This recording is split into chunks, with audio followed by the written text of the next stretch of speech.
Astaghfirullah. Assalamualaikum warahmatullahi wabarakatuh. Alhamdulillah wassalatu wassalamu ala Rasulillah wa ala alihi wa sahbihi wa mawalah wa la hawla wa la quwwata illa billahi wa ba'd. Alhamdulillah, segala puja dan puji hanya milik Allah subhanahu wa ta'ala. Salawat dan juga salam kita hadiahkan kepada Rasul kita Nabi besar Muhammad sallallahu alaihi wa ala alihi wasallam.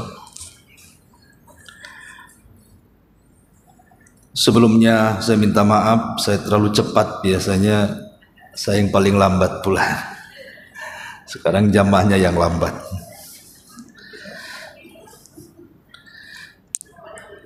Baik, kita akan lanjutkan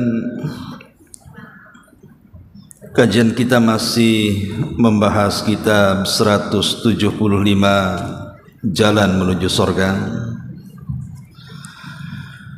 dan kita masuk pada poin ke-27 tentang anjuran menggali kubur, memandikan mayat dan mengkafaninya. Di sini Nabi sallallahu alaihi wasallam bersabda dalam hadis yang dikeluarkan Imam Hakim dan disahihkan oleh Syekh Albani rahimahullahu taala dalam kitab Sahih At-Targhib dan At-Tarhib. Qala an-nabiy sallallahu alaihi wasallam, man ghasala mayyitan fakatama alaihi ghafarallahu lahu 40 marratan.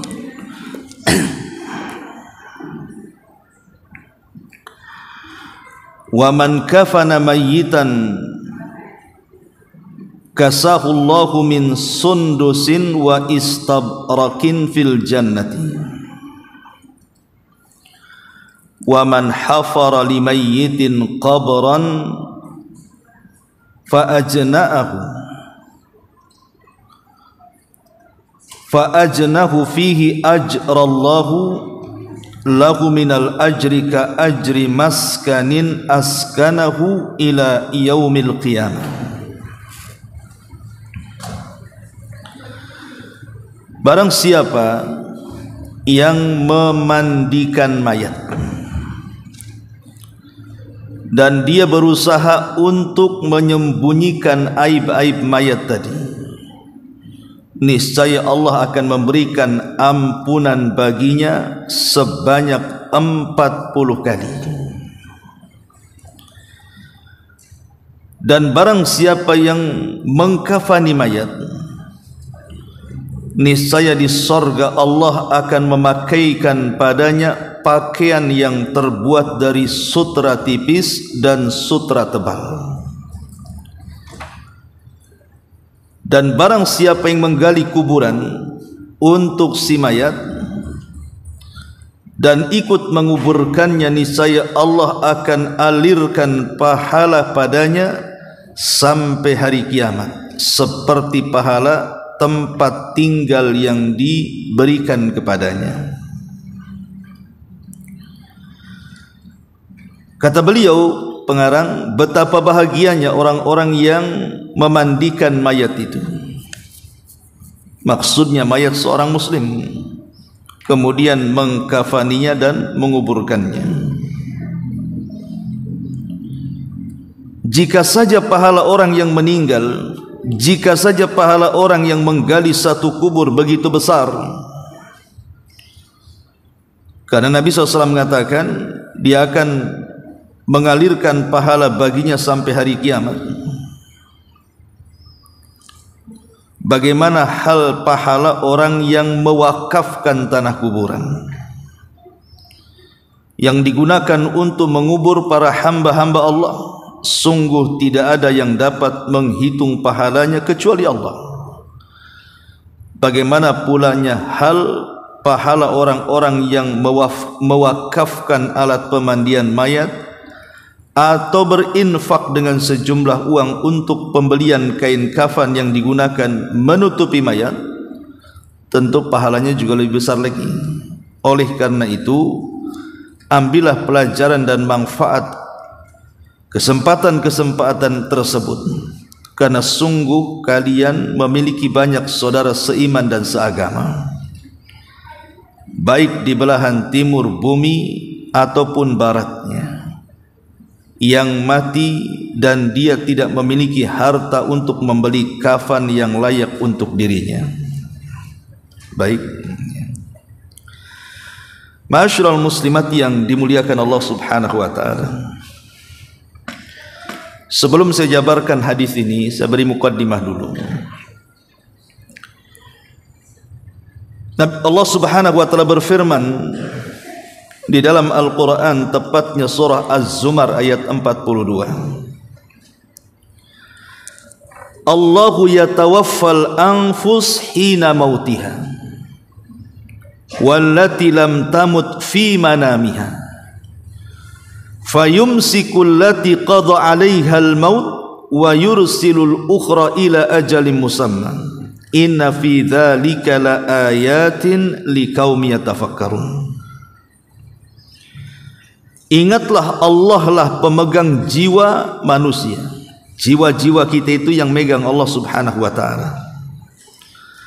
Dan kita tidak punya kuasa akan jiwa kita. Yang berkuasa atas jiwa kita itu Allah. Lah di sini Allah memegang setiap jiwa kita. Dialah yang berkuasa atas jiwa kita ketika saat kematiannya. Jadi kalau Allah takdirkan kematian kita datang, maka kita tidak akan sanggup menahan ruh untuk keluar dari badan. Itu kuasa Allah.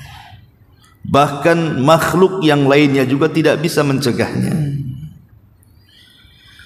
Kemudian Allah mengatakan, dan dia pula yang memegang jiwa yang belum mati di waktu tidurnya. Jadi saat ibu tidur, itu ruh kita itu dikuasai oleh Allah Subhanahu wa taala. Kemudian Allah mengatakan, maka dia menahan jiwa yang telah ditetapkan kematiannya. Jadi kalau seandainya saat tidur kan ruh kita keluar.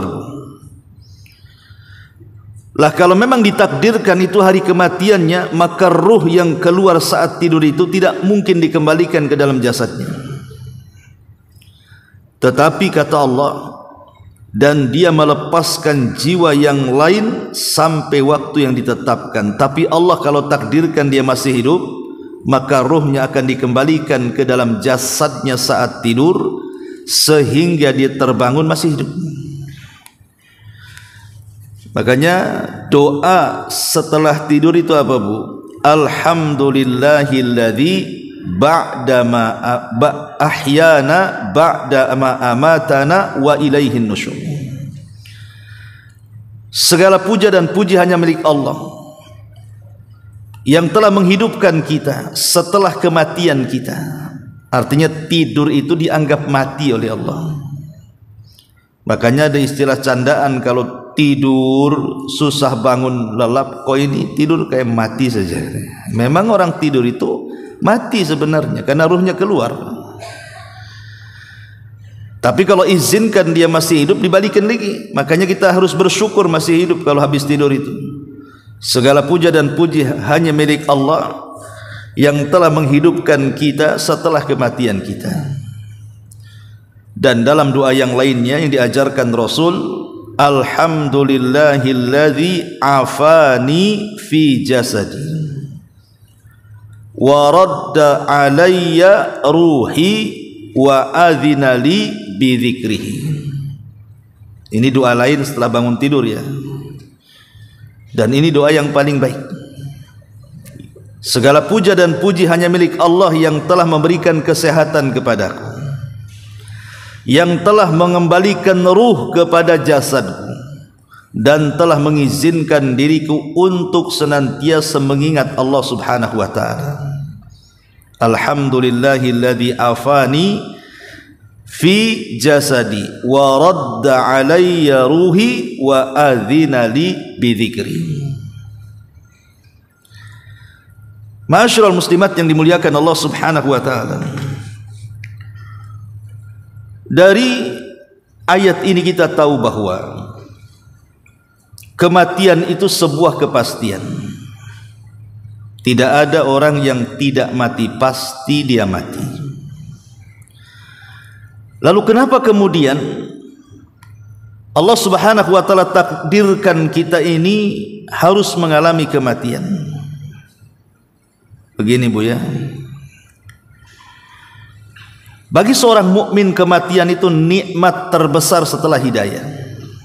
Setelah hidayatul Islam, nikmat yang paling besar bagi seorang mukmin itu adalah kematian. Kok bisa nikmat atau kematian itu disebut nikmat? Bagi seorang muslim tentunya, bagi seorang mukmin. Karena tidak mungkin orang akan menginjakkan kakinya di sorga kalau dia tidak mati. Makanya disebutkan oleh para ulama, di antaranya Abul Qasim Al-Asfahani mengatakan bahwa al-mautu babun min abwabil jannah. Kematian itu pintu dari pintu-pintu sorga. Sebab kalau orang tidak mati tidak akan masuk sorga selamanya. Yang bisa masuk sorga itu adalah orang-orang yang mati. Makanya kematian bagi seorang mukmin itu tidak menakutkan, walaupun pada dasarnya kematian itu membuat orang lari darinya. Maksudnya bagi orang-orang yang berfikir dengan jernihnya, bagi seorang mukmin kematian itu bukan hal yang menakutkan. Karena itu pula yang menjadikan kita masuk sorga. Dengan tegas Allah mengatakan, fala tamutunna illa wa antum muslimun. Janganlah kalian mati kecuali dalam kondisi Islam. Makanya sekelas Nabi Yusuf saja di atas puncak karirnya, dia berdoa kepada Allah Subhanahu wa taala, tawaffani musliman wa alhiqni bis salihin. Ya Allah, wafatkan aku dalam kondisi Islam dan gabungkan aku bersama orang saleh. Lihat di sini doa Nabi Yusuf, ya Allah, matikan aku dalam Islam, karena kematian itu nikmat terbesar setelah Islam. Karena tidak mungkin orang masuk surga kecuali mati. Lalu apa ibrah kematian itu? Tentu kan ada ibrahnya, Bu. Kenapa Allah Subhanahu wa taala mewafatkan kita ini? Pertama, kalau orang tidak mati, Bu, hidup terus. Kira-kira Batam ini bisa nggak menampung orang sebanyak itu? Nggak akan mampu. Jangan Batam, satu dunia pun tidak bisa menampung manusia. Kalau sejak zaman Adam sampai hari ini, bahkan sampai kiamat, tidak ada orang mati, berapa jumlah manusia itu? Sementara orang yang dikubur lebih banyak jumlahnya dibandingkan orang yang hidup di atas bumi. Sejak zaman Adam loh sampai hari ini, berapa coba jumlah manusia yang sudah dikubur itu? Kita tidak tahu jumlahnya. Kalau seandainya tidak ada kematian, Nabi Adam masih hidup, anak-anaknya masih hidup, Nuh masih hidup, kaumnya masih hidup, sampai kepada kita, mungkin susah orang hidup di bumi ini, berdesak-desakan tuh nantinya. Lah dengan adanya kematian itu, sehingga manusia yang lainnya bisa tenang hidup di bumi, karena masih luas bumi yang kita tempati, tidak sempit. Maka dibuatlah kematian. Yang kedua, kenapa Allah Subhanahu wa taala mematikan kita? Allah ingin mematikan kita ini sebagai bentuk ibtila, ujian. Makanya Allah mengatakan, alladzi khalaqal mauta wal hayata liyabluwakum ayyukum ahsanu amala. Dialah yang menciptakan kehidupan, dialah yang menciptakan kematian. Untuk apa? Kata Allah Subhanahu wa taala, liyabluwakum, untuk menguji kalian. Siapa di antara kalian itu yang baik amalannya, bukan yang banyak amalannya ya, yang baik amalannya. Karena banyak amal itu belum tentu baik. Bisa saja riya, bisa saja sum'ah, bisa saja menyelisih sunnah, dan begitu seterusnya. Kalau seandainya orang tidak mati, bagaimana kemudian Allah akan menilai orang ini layak masuk surga, orang ini layak masuk neraka? Dan tidak ada gunanya juga surga neraka jadinya kalau orang tidak mati. Maka kalau seandainya tidak ada kematian, yang jahat akan bahagia dengan kejahatannya, yang baik akan tersiksa dengan kezalimannya, dengan posisi dia orang yang dizaliminya. Maka dengan adanya kematian itu ada balasan di situ. Makanya ujian, jangan sampai kita mati su'ul khotimah, matilah husnul khotimah. Yang ketiga, bahwa kematian itu kita disampaikan kepada sesuatu yang yakin bahwa kita ini betul-betul hamba Allah Subhanahu wa taala. Kita ini makhluk, bukan khalik, yang tidak disentuh dengan kematian. Tapi makhluk itu pasti disentuh dengan kematian. Dan kita harus yakin. Kenapa? Karena setiap hari kita melihat ada orang mati. Masa nggak yakin juga kita akan mati? Hari-hari tengok orang mati kok. Kalau orang hari-hari tengok orang mati merasa dirinya hidup terus, kan orang seperti ini tidak menggunakan akalnya. Hari-hari ada orang mati itu. Artinya mati itu kan sebuah antrian sebenarnya. Boleh jadi kemarin si Alan, hari ini entah siapa, besok pula ibu pula mati. Tak tahu kematian itu. Karena kematian sebuah kepastian dan sebuah keyakinan. Karena hari-hari kita melihat ada orang yang mati, dan itu menunjukkan kita ini makhluk lemah.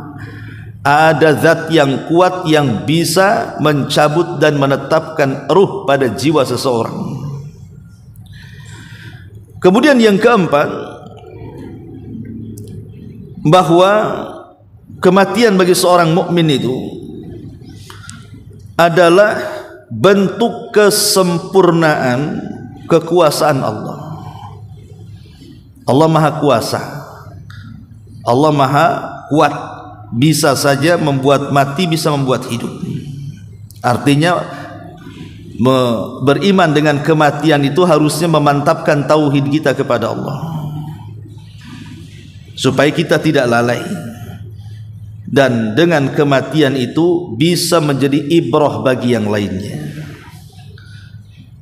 Ini diantara hikmah kenapa, makanya kemudian Abu Darda radhiyallahu an sampai mengatakan, kafa bil mauti wa'idha, cukuplah dengan adanya kematian itu menjadi sebuah peringatan kepada kita bahwa kita tidak akan hidup lama. Ma'asyiral muslimat yang dimuliakan Allah Subhanahu wa taala, di sini Nabi SAW menjelaskan kepada kita tentang hak bagi kita yang hidup terhadap orang mati.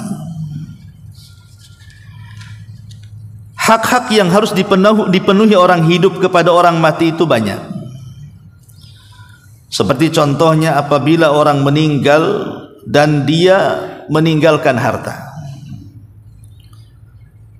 maka yang pertama kali yang harus dilakukan adalah pastikan si mayat itu terpenuhi fardu kifayahnya. Boleh jadi mungkin tidak ada kain kafan, belikan kain kafan dari harta si mayat, harta waris maksudnya. Kalau memang kuburan itu harus dibeli, maka ambil dari harta si mayat untuk membeli lubang kuburan itu.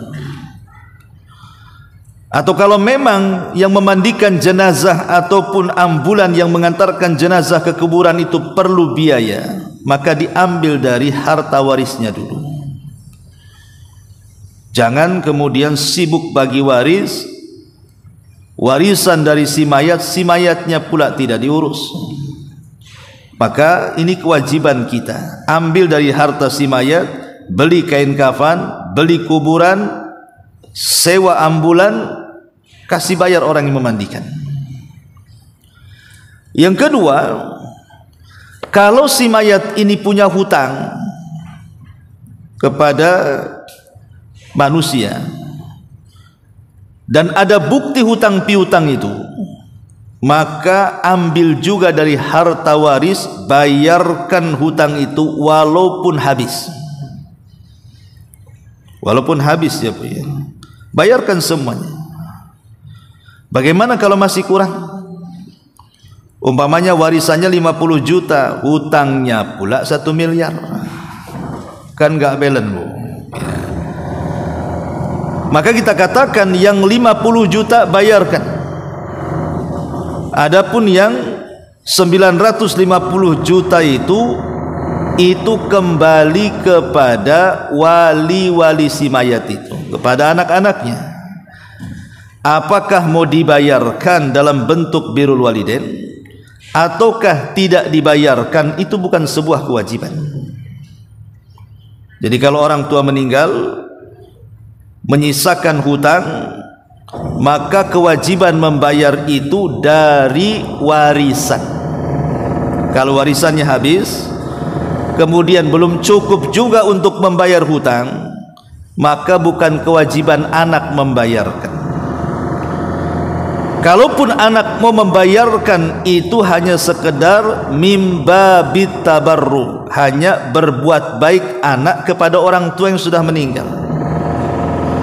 Kalau memang anaknya sanggup membayar dan dia ingin birrul walidain setelah kematian orang tuanya, bayar supaya orang tuanya tidak tersiksa dengan hutangnya. Tapi kan tidak semua anak itu punya kelebihan harta. Ada orang tua hutangnya numpuk, anaknya pula miskin, apalagi anaknya sudah berumah tangga lagi. Maka bukan kewajiban anak untuk membayarkan orang tuanya. Kalau begitu berarti tanggung jawabnya di akhirat. Kemudian yang ketiga, kalau memang si mayat ini punya hutang kepada Allah Subhanahu wa taala dalam bentuk kafarah umpamanya ya, mungkin pernah berhubungan suami istri di bulan Ramadan, kemudian meninggal dan belum membayar kafarah, maka ambil dari harta si mayat itu, berikan 60 fakir miskin, kasih makan tuh. Ini yang ketiga. Yang keempat, tunaikan wasiatnya. Dan wasiat itu ada dua hukumnya. Ada wasiat yang wajib dilaksanakan, ada wasiat yang sunnah saja dilaksanakan. Kalau wasiat orang tua tadi sebelum meninggalnya dia berwasiat kepada kita bahwa dia punya hutang kepada si fulan, si allan, si anu, si ini, maka wasiat seperti ini harus dilakukan anak, bayar, wajib ya hukumnya.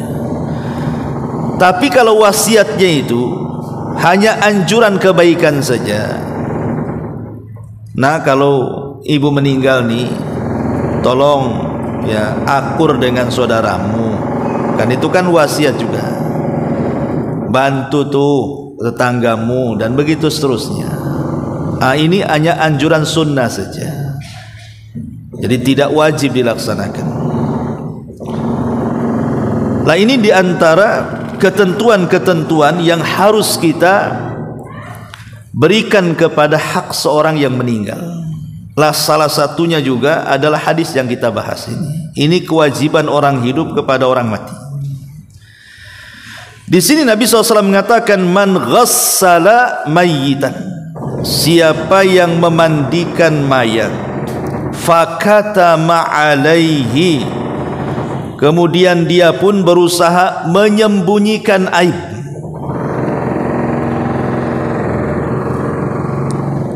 Bu, ada 5 perkara yang ibu tidak boleh bercerita kepada siapapun, walaupun kepada suami. Cukup ibu saja yang tahu dengan Allah. Pertama, menceritakan aib diri sendiri. Dilarang, tidak boleh.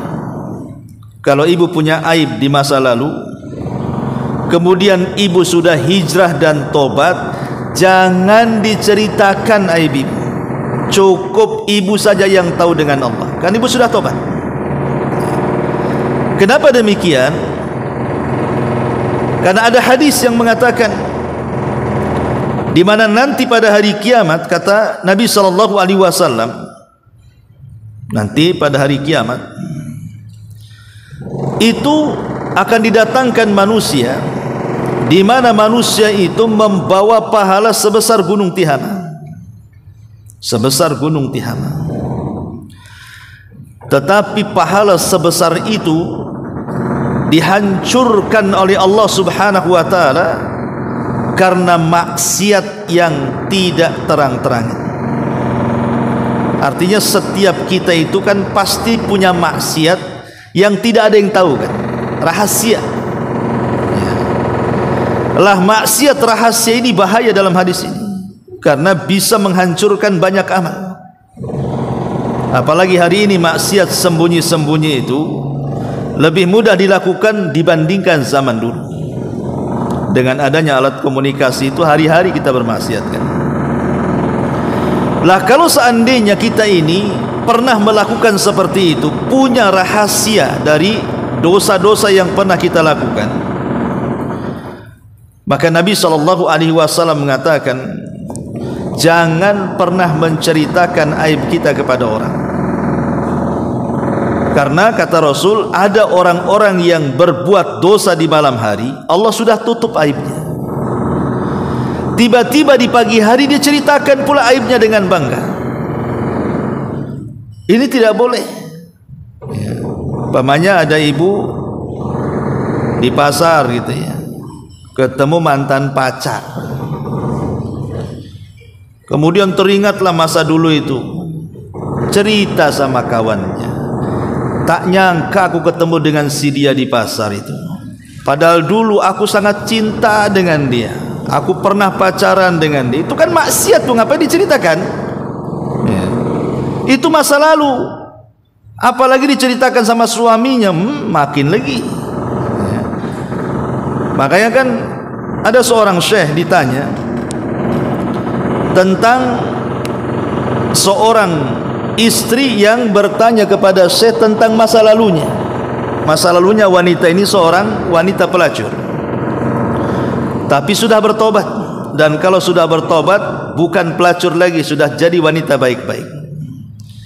Jangan kemudian menghina wanita yang dulunya pernah kelam kehidupannya, kemudian hijrah, kita sangkut pautkan lagi dengan kehidupan lamanya. Tidak boleh, Bu. Karena kalau sudah bertobat itu sudah bersih.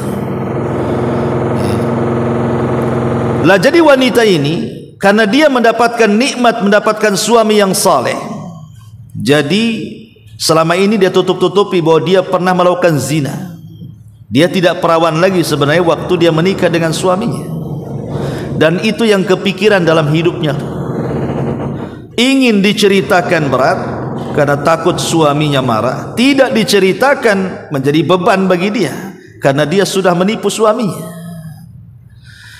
Jadi dia bertanya kepada Syekh, apakah saya harus jujur menceritakan masa lalu saya, dan saya yakin mudah-mudahan suami saya menerima saya?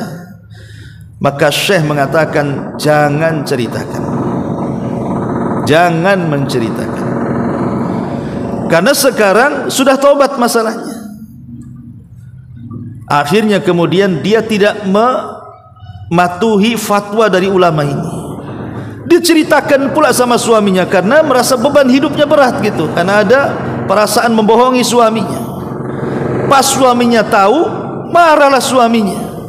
Akhirnya diceraikannya, kan jadi madarat tuh. maunya jujur jadi berantakan kan. Jadi kalau kita punya dosa dengan Allah, cukuplah kita yang tahu, jangan ceritakan walaupun sama suami sendiri. Ini yang pertama. Yang kedua, menceritakan aib orang juga. Tidak boleh menceritakan aib orang walaupun kepada orang terdekat kita. Umpamanya ibu nguping nih lagi di rumah, nguping pula tetangga ribut, suami lagi kerja mana tahu. Tiba-tiba kemudian dalam keributan tetangga itu, ibu dengar kenapa mereka sampai ribut. Oh, rupanya suaminya selingkuh atau istrinya selingkuh, makanya ribut. Ibu tahu karena dengar. Lah ketika ibu dengar, Bu, cukup ibu saja yang tahu.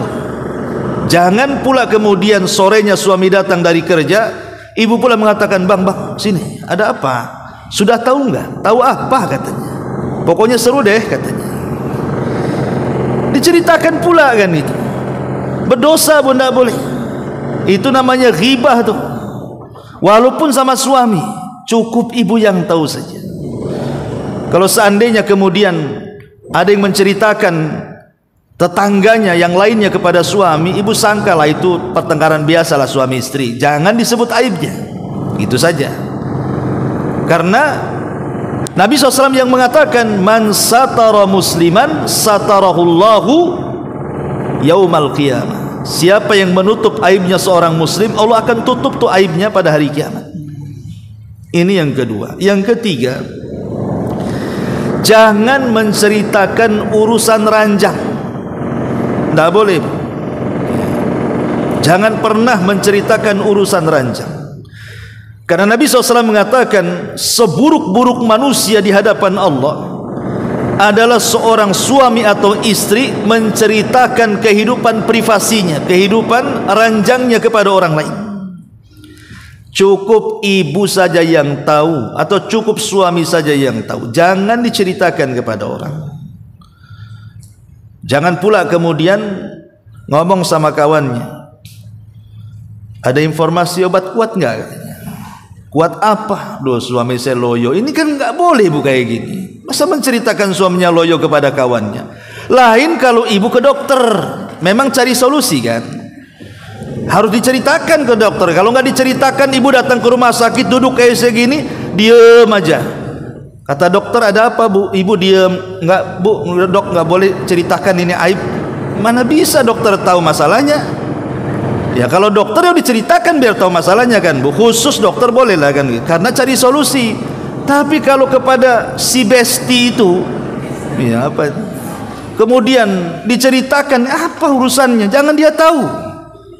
Ya. Jadi ini yang harus dipahami, urusan ranjang itu jangan diceritakan. Kemudian yang keempat, jangan menceritakan titipan amanah orang. Orang nitip amanah sama ibu, boleh enggak saya curhat dengan ibu? Boleh ya. Tapi jangan ceritakan sama orang ya. Nah, itu kan amanah tuh ya.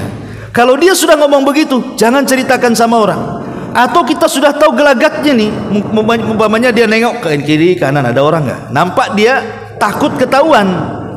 Kalau mau ngomong sama ibu, berarti ada amanah di situ tuh. Apalagi jelas-jelas dia ngomong, "Jangan ceritakan sama orang ya." Kata ibu, "Iya." Makanya, Bu, saya anjurkan begini, Bu, kalau ada orang yang mau bercerita aibnya, ya, sebaiknya ibu hindar, jangan dengar. Kalau ada orang yang datang, kawan, mau dekat mau jauh, "Ada waktu enggak ya? Ada mau ceritakan, kayaknya saya kalut." Ibu tanya dulu, ini masalah aib atau bukan? Kalau masalah aib saya nggak mau dengar. Tapi kalau dia maksa umpamanya kan, maka ibu katakan, "Kalau kamu percaya dengan saya tidak menyebarkan aibmu, ya silahkan. Kalau tidak percaya jangan." Karena kadang-kadang saya ini juga manusia, sudah rapi-rapi ditutupi, kecerita pula sama orang. Jadi harus ada perjanjian dulu. Jadi kalau suatu ketika kita ini tidak mampu melaksanakan amanah, diceritakan, kan kita sudah ada kesepakatan dengan yang bercerita. Ya. Jangan langsung, "Oh iya, nggak apa-apa, ceritakan semuanya dari A sampai Z." Untuk apa? Jadi kalau sudah ngomong begitu, jangan pernah diceritakan kepada orang, walaupun orang terdekat kita, karena sudah diamanahi. Ini yang keempat. Dan yang kelima, inilah pembahasan kita. Yang kelima ini pembahasan kita, jangan menceritakan jenazah, aib jenazah yang kita mandikan. Terkadang jenazah yang kita mandikan itu boleh jadi mungkin dia sakit gula, akhirnya diamputasi, kan, itu nggak punya kaki, itu kan bagian daripada aib. Atau punya penyakit kulit yang kita tidak tahu, rupanya setelah disingkap kok dia banyak penyakitnya. Atau boleh jadi orang yang meninggal ini mungkin mengeluarkan bau yang tidak enak, bau busuk dan begitu seterusnya. Maka kalau kita memandikan mayat, ada hal-hal yang menurut kita aib di situ, jangan pula ceritakan sama orang, sama suaminya atau sama kawannya. Aduh, kemarin saya mandikan itu Ummu Fulan yang meninggal itu bau kali katanya. Ya. Mungkin dosanya banyak itu. Oh, langsung ke situ aja tuh larinya itu. Lah ini nggak ada urusan bau dengan tidak bau kan begitu Bu ya? Karena bisa saja mungkin karena lama tidak dimandikan kan mengeluarkan aroma yang tidak bau juga kan gitu. Makanya kenapa Rasul mengatakan segerakan pemandian jenazah itu supaya tidak bau, supaya cepat dikasih kapur barus, akhirnya terjagalah itu si mayat itu. Jangan dibiarkan hanya karena nunggu anaknya pulang dari Jawa, dari Medan, dari Padang, dari Flores, nunggulah nanti katanya. Dia datang 2 hari lagi. Apa nggak busuk kan itu bangkai? Jadi ada faktor-faktor yang lainnya. Intinya aib apapun yang dilihat, maka jangan diceritakan. Dari sini pelajaran Bu, kalau ada keluarga kita yang meninggal, jangan semua orang memandikan. Ya, kita sebagai keluarga pilih-pilihlah mana yang bisa menutup aibnya, mana yang tidak bisa. Mana yang banyak diamnya, mana yang banyak embernya. Ya. Jadi harus dipilih. Makanya kadang-kadang seseorang itu karena takut aibnya kebongkar, dia berwasiat kan, yang memandikan saya si Ummu Fulan lah, saya tidak mau yang lain, karena tahu si Ummu Fulan ini dia bisa menjaga amanahnya. Ibu berwasiat saja kepada keluarga, kalau saya mati kalian jangan mandikan saya ingin mandikan ustazahnya si Anu. Nah gitu ya, supaya aib kita tidak terbongkar di situ. Tetapi bagi orang yang memandikan, kalau sampai dia mampu menutup aibnya, inilah balasannya. Kata Nabi SAW, man ghasala mayyitan fakatama alaihi ghafarallahu lahu arba'ina marratan. Siapa yang memandikan mayat dan menyembunyikan aibnya, dia tidak menceritakan kepada siapapun, niscaya Allah akan memberikan ampunan baginya sebanyak 40 kali. Lihat, ini janji dari Allah lewat lisan Rasul. Allah akan ampuni 40 kali. 1 kali saja mendapatkan ampunan dari Allah itu sudah cukup itu. 40 kali lagi Allah kasih ampun kita. Menunjukkan apa? Kasih sayang Allah kepada kita. Dan itu hadiah bagi orang-orang yang memandikan mayat. Masalahnya Bu, saya pernah memandikan mayat di Batam, inilah nggak disebutkan tempatnya. Jadi pas saya datang, rupanya di situ kata keluarga, karena mereka orang awam gitu ya, dan yang tahu saya ustadz itu hanya 1-2 orang di situ.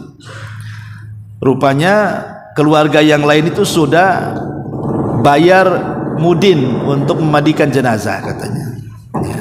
Jadi masuklah mudin itu ke dalam pemandian. Lah kebetulan saya diminta, Ustadz masuk aja lah ikut mandikan katanya. Jadi saya ikut masuk, tapi kan saya jaga perasaan keluarga yang banyak yang telah memilih Pak Mudin itu memandikan. Jadi saya hanya ikut bantu-bantu ngangkat air saja, menghormati dia.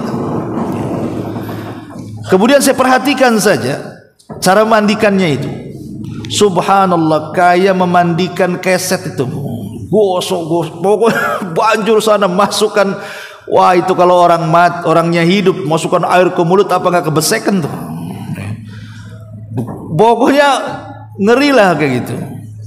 Jadi kesimpulan saya ini, kenapa orang seperti ini disuruh mandikan jenazah? Berarti kesimpulannya di beberapa tempat di Batam ini yang memandikan jenazah itu modalnya bukan ilmu, tapi modalnya nekat dan berani. Yang punya ilmu pula tak berani nekat dan takut mayat. Ya. Harusnya digabungkan, plus berani dan nekat. Yang kedua harus punya pengetahuan tuh. Makanya penting belajar fardu kifayah itu. Ya, sekali-kali ibu buatlah praktek fardu kifayah. Nanti praktekkan, ya nggak apa-apa, nanti saya praktekkan, ibu siapkan aja kafan ya kan. Minimalnya kita semua yang tahulah. Jadi kalau ada keluarga kita yang meninggal, nggak usah sibuk ngubungi ustazah sana ustazah sini, ustaz sana ustaz sini. Ibu saja mandikan. Kan keluarga ibu itu lebih berhak karena bisa menjaga amanah tadi. Ya, ini terjadi, saya saksikan sendiri di Batam ini. Sampai saya geleng-geleng kepala, duh, seandainya ini orang mati ini hidup, apa nggak ditampar yang mandikannya itu? Karena begini Bu, seorang mukmin ini dia terhormat baik ketika hidup ataupun ketika mati. Jadi memandikan mayat itu seperti kita memandikan layaknya dia hidup. Nah, begitu. Pandang orang yang mati yang kita mandikan itu seolah-olah dia hidup. Gimana caranya? Ya tentu dengan hati-hati. Jangan pernah memandang auratnya, tutup auratnya, kalaupun mandikan di bawah kain dan begitu seterusnya. Karena kalau dia hidup pasti malu dipandang aurat. Nah, ini penting juga adab memandikan jenazah ini. Tapi kalau orang kemudian mau menginfakkan atau mewakafkan dirinya untuk memandikan mayat, maka pahalanya besar sekali. Pahalanya besar. Ya. Man ghassala mayyitan fakatama alaihi ghafarallahu lahu arba'ina marratan. Kemudian kata Nabi SAW, wa man kafana mayyitan, barang siapa yang mengkafani orang yang sudah meninggal, kasahullahu min sundusin wa istabrakin minal jannah, maka Allah akan berikan pakaian kelak di sorga dari bahan sutra tipis dan juga tebal. Dan ini menunjukkan apa? Menunjukkan orang yang mengkafani mayat itu dijamin sorga, karena akan diberikan pakaian sorga. Berarti ada jaminan masuk sorga di situ tuh. Di situ syahidnya. Makanya Bu, penting ibu belajar fardu kifayah. Syukur-syukur umpamanya Bu, ibu yang punya uang, ya, belilah kain untuk mengkafani. Beli satu gulung di rumah. Jadi kalau ada tetangga meninggal, wakafkan saja punya kita. Ya. Kalau yang mengkafani saja akan diberikan pakaian itu, macam mana yang mewakafkan itu kain kafannya itu?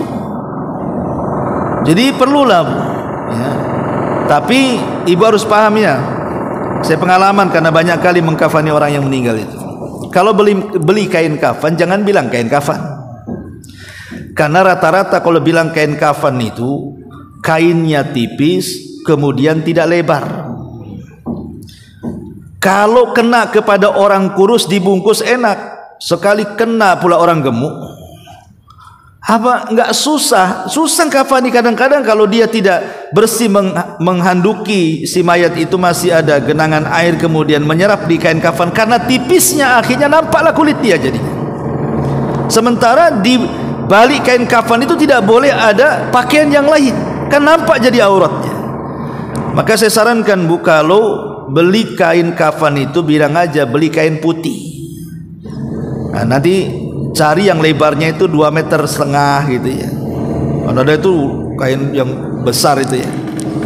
Makanya biasanya saya stok itu di rumah itu, kalau udah habis kain kafannya, saya kadang-kadang beli yang lebar yang 2,5 meter lebarnya. Ya. Jadi kalau 2,5 meter, walaupun 3 lapis enak dia bungkusnya Bu ya. Jadi kalau ibu ingin mendapatkan pahala seperti ini, kan tidak mungkin kalau seandainya tetangga yang laki-laki yang meninggal, ibu yang memandikan atau mengkafani, pasti laki-laki kan. Tapi ibu ingin dapat pahala ini, caranya gimana? Ibu wakafkan kain kafannya dari saya, kasih dia. Karena biasanya kalau di masjid-masjid itu umumnya kain kafan itu yang tipis sama yang kecil, tidak lebar, itu sulit untuk mengkafan itu. Baik, kemudian yang ketiga di sini kata Nabi sallallahu alaihi wasallam, "Wa man hafara limayyitin qabran fa ajnahu fihi ajrallahu lahu minal ajri ka ajri maskanin askanahu ila yaumil qiyamah." Siapa yang menggali kuburan bagi si mayat, kemudian dia menguburkannya, niscaya Allah akan mengalirkan pahala baginya sampai kiamat. Subhanallah, pahalanya ngalir terus mulai dia dikubur sampai kita yang menguburkannya dan menggalinya, itu akan mengalir terus sampai kiamat. Kalau ibu ingin mendapatkan pahala ini, bisa dengan cara apa? Kalau ada tetangga mati, cepat ibu tanggung kuburannya, biar saya yang pesan. Itulah maksudnya. Jangan nunggu keluarga, kita aja yang pesan pakai uang kita, anggap itu wakaf kita kepada dia. Cepat ya, pesan kuburan, ada tetangga meninggal, saya yang jamin semuanya. Gitu maksudnya. Kalau ibu bisa mewakafkan seperti itu, maka ibu dapat pahala yang sama tuh. Nah, ini luar biasa gitu. Ustaz, saya nggak ada duit, saya gali saja. Nggak boleh ibu gali di kuburan. Bukan ibu tak boleh gali, udah ada penggalinya di sana. Jadi ini diantara satu dari sekian jalan orang masuk ke dalam sorga adalah memandikan mayat, mengkafani mayat, dan menguburkan mayat. Dan di sini ada ibrah pelajaran, Bu, karena orang yang memandikan otomatis memegang mayat, orang yang mengkafani juga sama, orang yang menguburkan juga sama. Disitulah ada pelajaran besar bahwa kita nanti yang akan dimandikan, yang akan dikafankan, yang akan dikuburkan. Harusnya itu pelajaran kita. Iya, memang hari ini aku yang mengkafankan dia, boleh jadi besok pula aku yang dikafankan. Iya, sekarang aku yang memandikan dia, boleh jadi besok aku yang dimandikan. Atau hari ini aku menguburkan dia, besok pula aku yang dikuburkan. Jadi semua yang berkenaan dengan fardu kifayah ini, maka itu harus mengingatkan kepada satu hadis Nabi sallallahu alaihi wasallam, "Aktsiru dzikra hadzimil ladzatil mautu." Perbanyak oleh kalian ingat akan sesuatu yang menghancurkan kenikmatan. Apa itu? Kematian. Pandang kalau orang meninggal ini, dia orang kaya umpamanya, dia mati.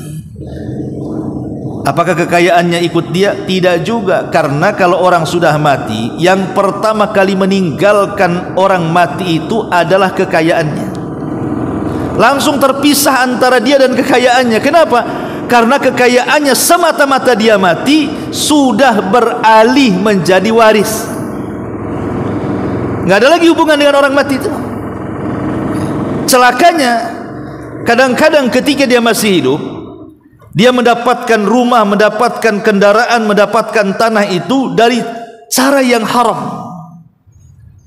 Sementara ketika dia mati, ahli warisnya mendapatkan dengan cara yang halal. Karena warisan itu kan halal. Sekarang nih ahli waris mendapatkan dengan cara halal, dia bisa menikmati tanpa dosa.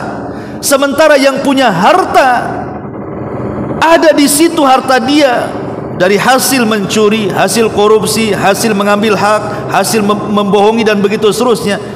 Dia sekarang sudah tidak bawa harta, dia sedang dihisab. Sementara ahli warisnya enak-enak saja dengan kekayaan yang halal yang diwariskan kepadanya. Kan rugi jadinya ya. Kita yang cari, kita yang diazab, ahli waris yang dapat enak pula dia dengan kekayaannya karena hukumnya halal masalahnya. Makanya dari situlah sebelum kematian atau setelah kematian, hal yang paling disesalkan orang mati itu kalau dia hidup lagi pasti ingin sedekah. Makanya Allah mengatakan dalam Al-Quranul Karim, kalau seandainya si mayat itu ingin kembali ke dunia, maka dia katakan fa'asaddaq, pertama kali dia akan sedekahkan tuh hartanya. daripada harta itu menjadi beban bagi hidup dia setelah kematiannya, kan gitu. Ma'asyiral muslimat yang dimuliakan Allah Azza wa Jalla. Kemudian yang kedua, yang meninggalkan dia setelah kematian siapa? Keluarga. Karena keluarga itu mengantarkan sampai kuburan saja, tidak mungkin juga ikut ke dalam kuburan. Itu pun hanya beberapa jam, boleh jadi tidak sampai hitungan menit karena keburu hujan. Habis menguburkan hujan gede, pulang semuanya. Cuman sebentar aja kan. Jadi keluarga itu akan meninggalkan dia, bahkan si mayat itu sampai mendengar suara terompahnya ketika keluarga mengantarkan ke kuburan itu, kemudian meninggalkan dia, itu masih terdengar suara sandalnya sayup-sayup sampai les hilang. Dan ingat, kesedihan keluarga saat ditinggal mati orang yang dicintainya itu kesedihan yang sesaat. Apa ada kalau seandainya istri ditinggal mati suami kemudian nangisnya seumur hidup? Enggak, Bu. 3 hari saja sudah melirik tuh ke yang lainnya. Apalagi memang dari dulu didoakan kapan mati kan. Mati betul, alhamdulillah, malah kan kan ada tuh ya kayak gitu ya. Karena apalagi ahli waris kan. Wow, saya masya Allah kadang-kadang aneh. Saya pernah dipanggil 2 kali. Pertama dipanggil saat kematian orang tuanya, saya dipanggil. Jadi saya disuruh urus jenazahnya. Ya saya uruslah, mandikan, kapan sampai dikuburkan. Saya lihat kesedihannya dari raut wajah mereka luar biasa, sedih banget. Sampai menceritakan kebaikan orang tuanya, pokoknya sayang kenapa dia sampai meninggal. Selang 1 minggu saya ditelepon lagi, Bu. Bisa nggak Ustaz datang apa? Kami ribut harta waris katanya.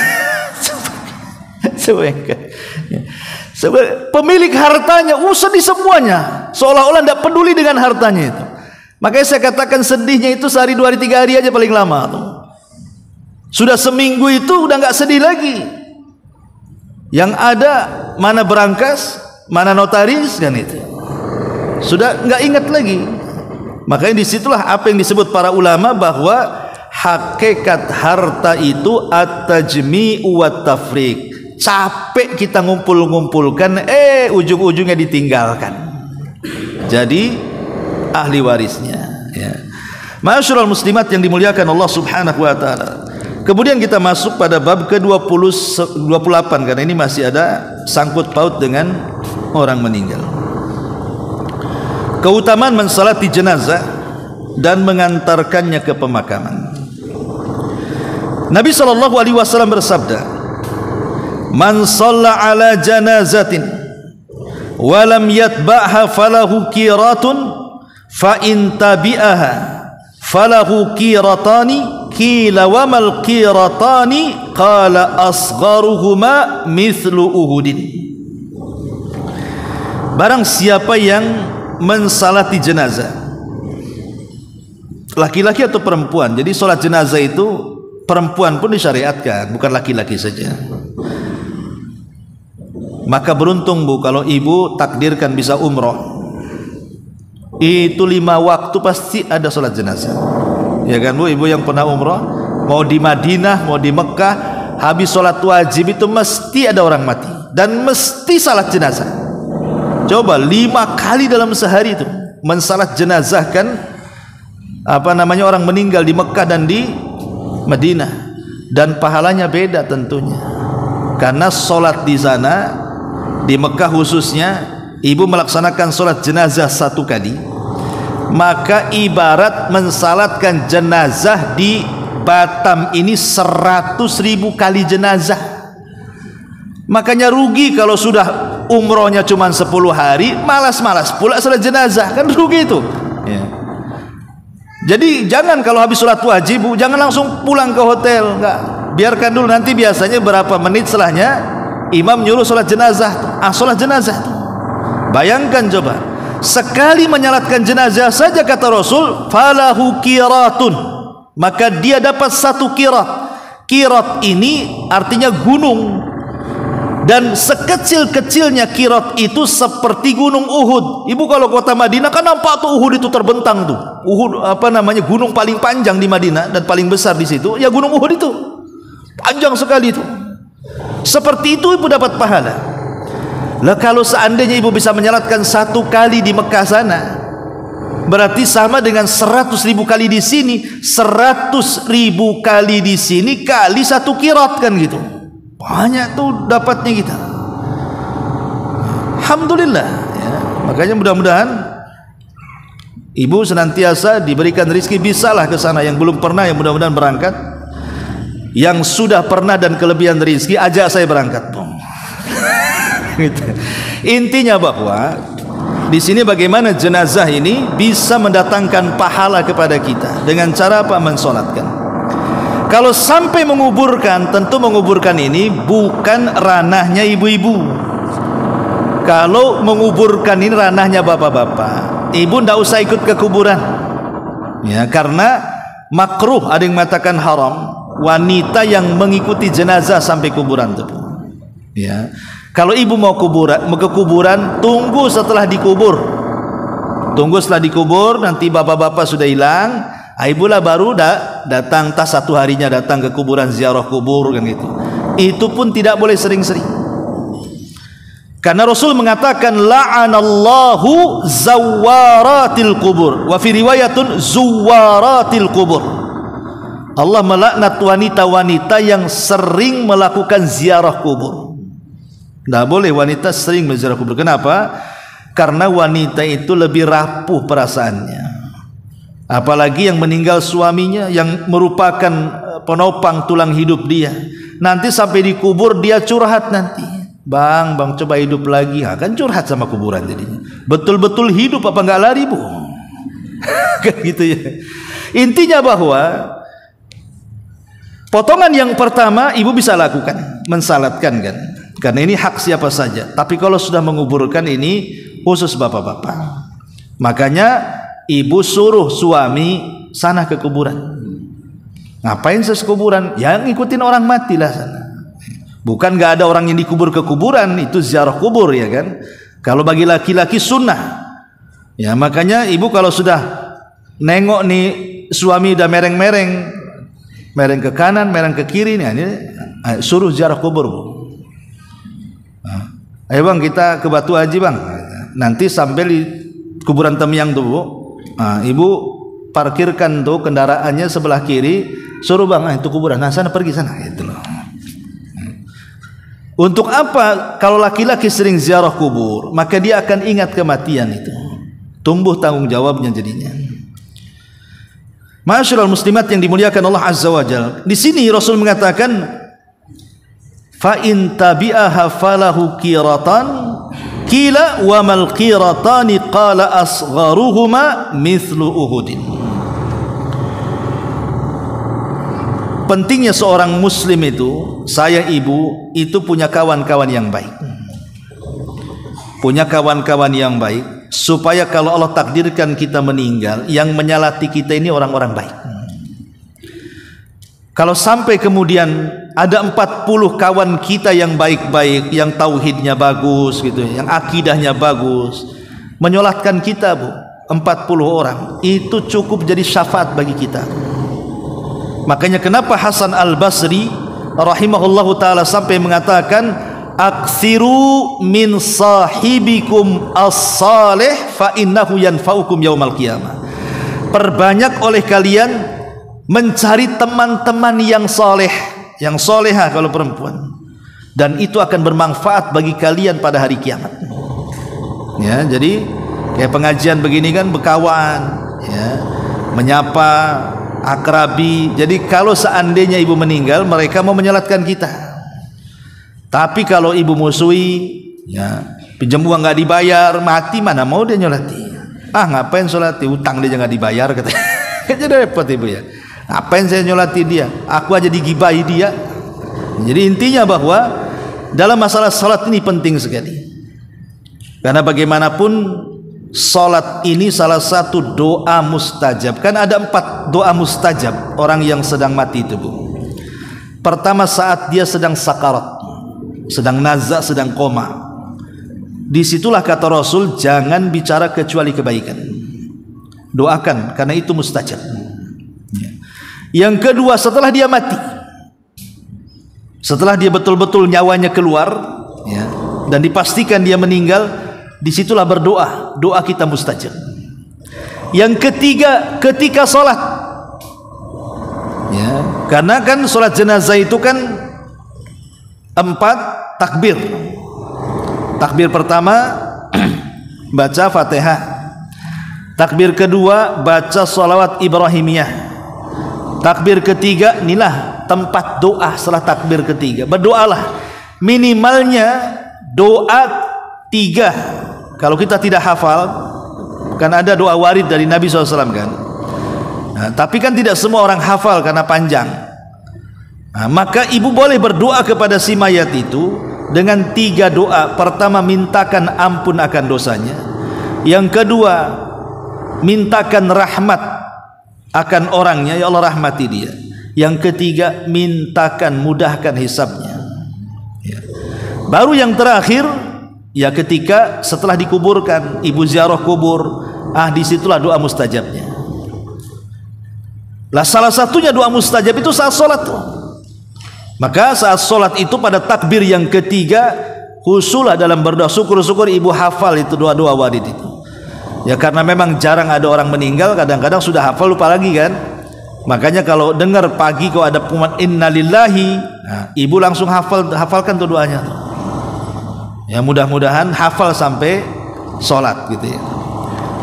Ini yang berkaitan dengan jenazah juga. Yang terakhir yang urutan 29 karena ada kaitannya juga.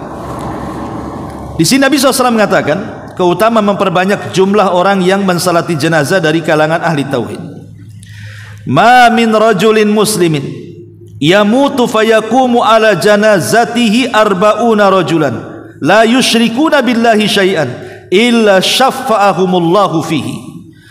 Tidaklah seorang muslim meninggal lalu 40 orang yang tidak pernah berbuat syirik kepada Allah sedikit pun mensalati jenazahnya, melainkan Allah akan memberikan syafaat kepada mereka karenanya. Dan Rasul mengatakan man shalla alaihi thalathatu sufufin faqad aujaba. Barang siapa yang mensalati jenazah sampai 3 barisan atau 3 saf, maka wajib padanya. Yang dimaksud wajib padanya adalah wajib padanya mendapatkan sorga dengan rahmat Allah sebagai janji dan keutamaan dari Allah Subhanahu wa ta'ala. Nah ini juga keutamaan orang yang mensalati jenazah. Makanya tadi saya katakan carilah teman sebanyak-banyaknya, tentunya yang seakidah, yang bagus tauhidnya. Dan ibu berpesanlah kepada kawan-kawan, tolonglah nanti kalau saya meninggal salatkan ya ya gitu. Emang kapan meninggalnya? Itu nggak enak tuh pertanyaannya tuh. Tanya gitu. Enggak, kalau meninggal kok ditanya kapan meninggalnya. Ya, tolong ya salatkan saya gitu. Nanti ketemu kawan yang lain gitu juga. Jadi kepikiran dia, iya dulu waktu masih hidup dia pernah ngomong nggak enak juga saya ingin salatkan. Karena jadi gitu kan, Bu? Ya. Tapi kalau pertanyaan tadi nggak usah dijawab. Emang kapan meninggal? Nggak usah dijawab, Bu. Ya. Kalau dijawab mungkin besok, nanti meninggal betulan. Artinya di sini bahwa perlunya kita punya teman-teman yang baik dan minta kepada Allah Azza wa Jalla meninggal di hari-hari terbaik. Pamannya minta kepada Allah meninggal di hari Jumat gitu ya, atau di bulan Ramadan, minta ya di waktu-waktu yang berkah gitu ya. Ataupun minta kepada Allah meninggal di tempat-tempat berkah seperti ketika umroh di Mekah gitu ya. Minta nggak masalah. Atau minta kepada Allah agar kita ini meninggal dalam kondisi terbaik. Dalam kondisi terbaik. Pamannya minta, ya Allah kalau saya harus meninggal tolonglah meninggal waktu sujud, waktu puasa, waktu baca Quran. Nah begitu. Karena di antara tanda-tanda husnul khotimah ini, kalau seandainya Allah takdirkan kita meninggal di waktu yang baik, di tempat yang baik, dan dalam keadaan terbaik. Ini di antara keterangan 3 poin dari 175 jalan menuju surga. Ya Bu, karena rame nih drop-drop ini kan, saya agak terganggu juga jadi nggak bisa terlampau lama. Tapi kalau ada yang bertanya silakan. Ini ada mic-nya nih, tolong di ini.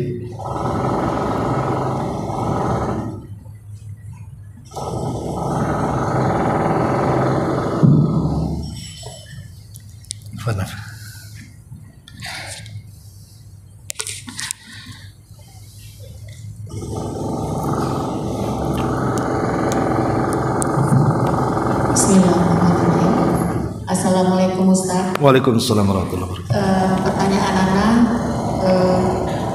ketika jenazah masuk ke liang kubur, itu apakah jenazah itu di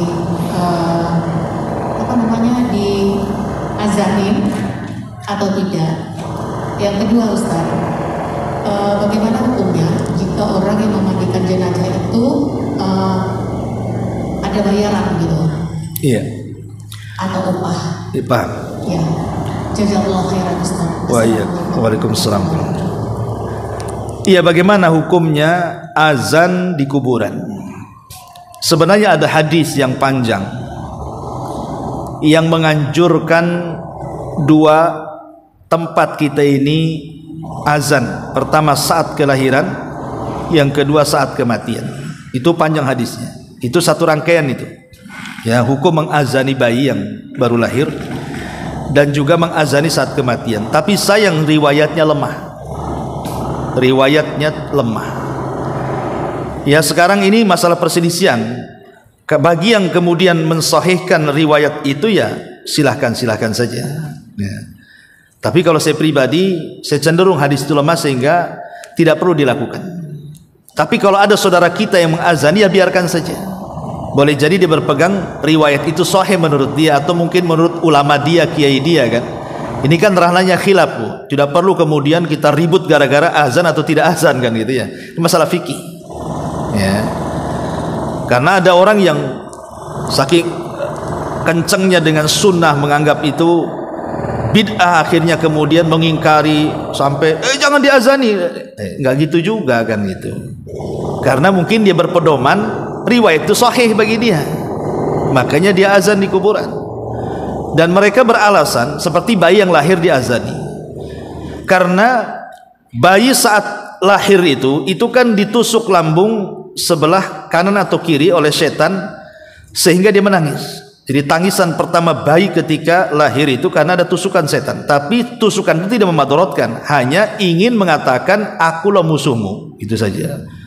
Jadi setan dah ngasih tahu musuhnya siapa sama kita. Cuman kan kita belum tahu waktu bayi kan dia ngomong begitu. Nah, dia itu ngomong begitu, aku musuhmu. Nah, jadi genderang perang itu sudah ada sejak kita dilahirkan, kecuali dua bayi. Itu tidak ada tusukan. Pertama Maryam saat kelahiran, yang kedua putranya Isa ibnu Maryam. Itu tidak ditusuk setan. Ya. Karena ada riwayatnya seperti itu.